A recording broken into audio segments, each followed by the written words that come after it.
Hello! So here we are at the end of November and it is freezing. So in a minute when I do turn the camera around, you can have a good laugh because I have quite a few layers on it, in fact. And so many layers, I didn't think I'd be able to get my coat over the top. So anyway, it's been snowing here, certainly at the top on the tops, and it's rather icy, so I'm having to be very careful. So I'm going down some steps. But I just wanted to do this intro because this is now the end of November and this is the second to last one I will do in this group of works.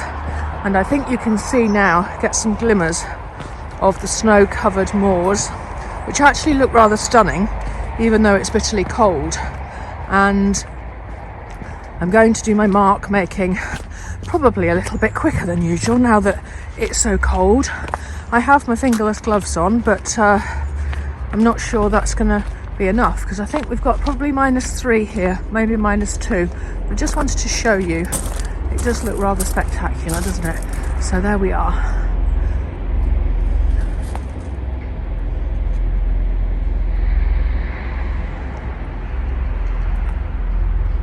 And I will set up and get going. Hi again. So I've got myself set up, so I'm going to turn the camera around so that you can see it, and I just thought I would show you because the kind of weather is already coming in and it's getting grayer and grayer, so I'm hoping I'm going to be able to do it before any sort of weather front comes in.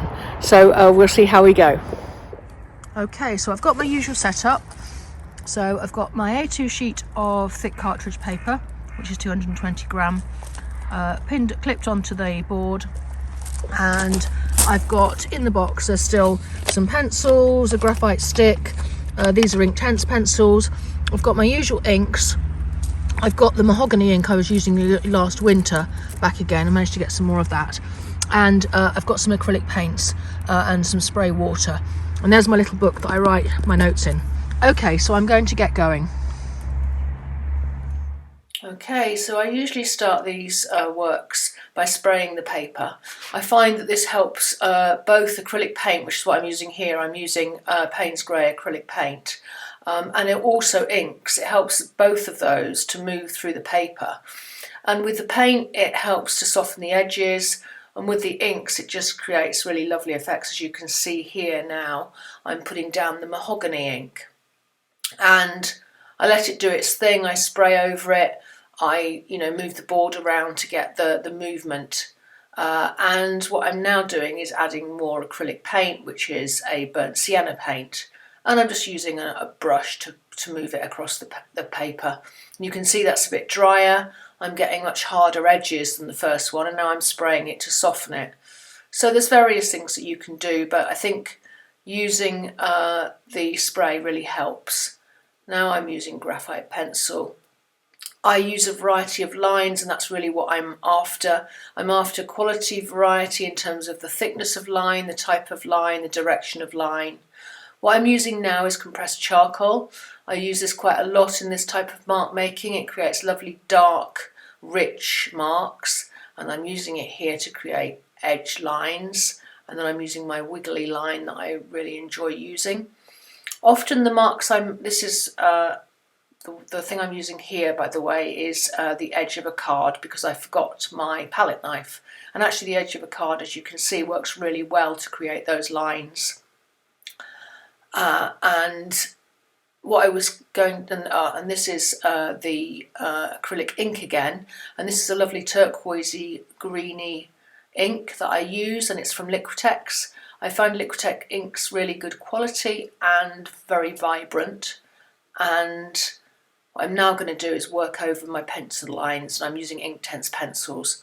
And I look in all directions. I do blind contour. I'm not looking at the page necessarily. I'm following my eye around as I mark on the paper. And I'll let you listen to some music whilst I carry on with the drawing.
Okay, so here we are with November's booklet, and as you'll have seen outside, I've used a lot of inks this time and some different colours, and I've used Payne's Grey and as a paint, so I've used a mix of acrylics, acrylic inks, pencils, pastels and charcoal really, and I'm actually quite intrigued by this one because it really has the feel to me of November, and some pages are better than others as is usual. Sorry, I just knocked the pod, but this has that kind of feel to me of the very end of autumn and pretty much into winter.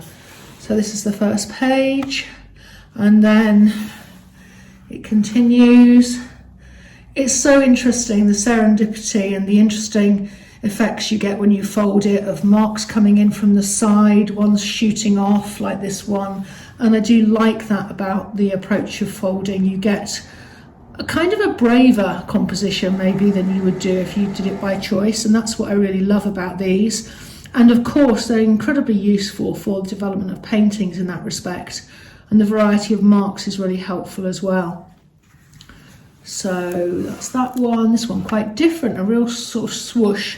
This is actually acrylic paint, as is this, and this actually is watercolour paint. I forgot to mention that at the beginning, and these are the acrylic inks, quite autumny kind of colours really.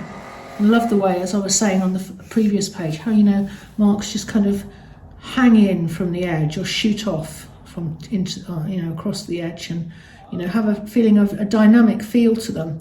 And so these pages, they don't look like the view, but they have the feel of the view, which is what I really love. And this one a lot richer, and the sort of like that trail end of that mark from the previous ones, and these very contrasting sort of dotty pencily marks compared to the thick blodges of paint. The more I look at these, the more I'm beginning to sort of start interpreting and understanding them a little bit better. This one is interesting. A lot of my favourite marks in here, the sort of dots and squiggles, the swirly lines, the blocks. I think I used a paintbrush on edge, which has given me quite a nice mark there, and then the pencil loops that I love to do, the loops. The loops to me are the canopies and the shapes of the vegetation in the main. Sometimes they are more abrupt than others, and sometimes they're looser, sometimes they're bigger, sometimes they're smaller, and that's the sort of the wonder of it all really. And this one I brought in charcoal into this, and acrylic paint mixing with the inks quite nicely, and those sorts of spidery lines. Again, that's another one of my lovely the marks that I love, the spidery lines, and I love dragging pencils through paint, and those sorts of lines are really nice as well. I really like those, and I like the way it kind of just everything merges in together. It's really the serendipity that you can never plan to do. It's the you try and use something that best represents the feel of that mark to you, and this is the what you get really, and that's it. But rather an interesting set of pages, and I'm becoming a little bit sad really, because this is my penultimate book, and in December, I'm going to be doing, obviously, the December booklet. What I'm going to try and do is I'm going to try and share that with you before the very end of the year, so that in January I can talk to you and share with you the progress I'm making about developing the covers for these booklets. So I hope that was useful. Just before I go, I just wanted to mention that at the moment, and for December 2021, I have a special offer on my Making Your Mark course, online course with Coursecraft. There's a 15% discount at the moment, and I will put the link to that discount in the show notes, so you can go straight to that and get the discount. There's been some great feedback on that course. People are getting a lot from it. It's equivalent to a 3-day face-to-face workshop really, but it could take you a lot longer, and a lot of people are taking quite a lot longer, especially as they know that they have a year's access. So as I say, I'll put that in the show notes. And thanks very much for watching. Please do like and subscribe. And looking forward to sharing more with you. And hopefully I'll have more videos out before Christmas anyway. Okay, thanks very much. Bye-bye. See you later. Bye-bye.